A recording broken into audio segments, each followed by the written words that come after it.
I'm worried to ask this question.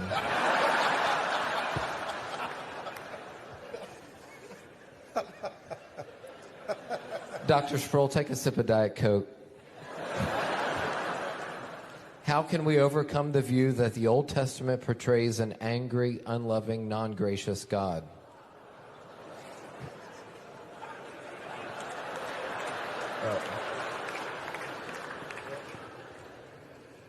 Can I just? We're finishing the book of Revelation at our church this Lord's Day, and anyone who believes that the God on the left side of the book is the angry guy, and the God on the right side of the book is, meek and gracious and read all the way to the right side of the book.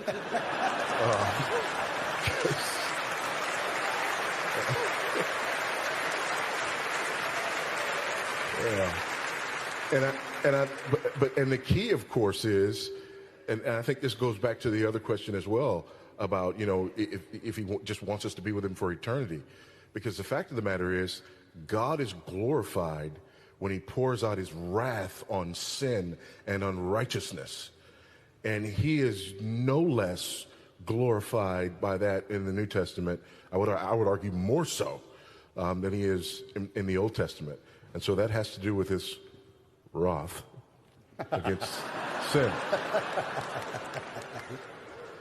You can say it. If you need, Voidy, you need to practice it a little more. Okay. Wrath.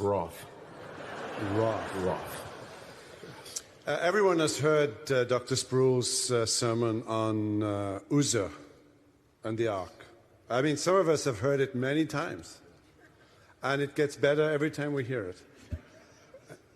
It's one of his most wonderful, extraordinary sermons. And you could react to Uzzah. He puts out his hand, stable the ark. It's Florida roads, I-4, potholes, holes in the concrete. If it were I-4, it wouldn't be moving. Well, that's true.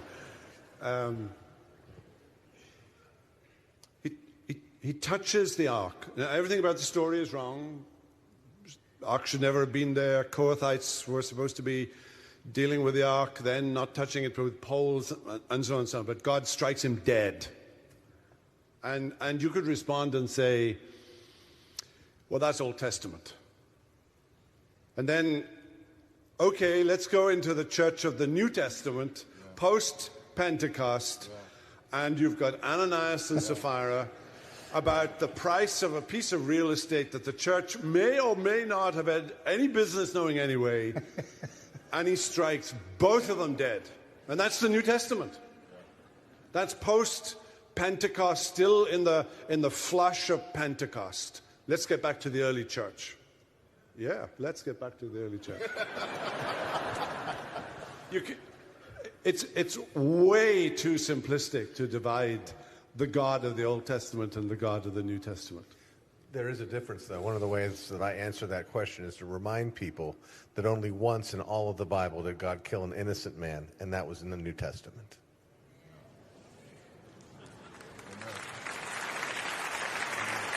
Innocent in himself, but guilty by imputation. Absolutely.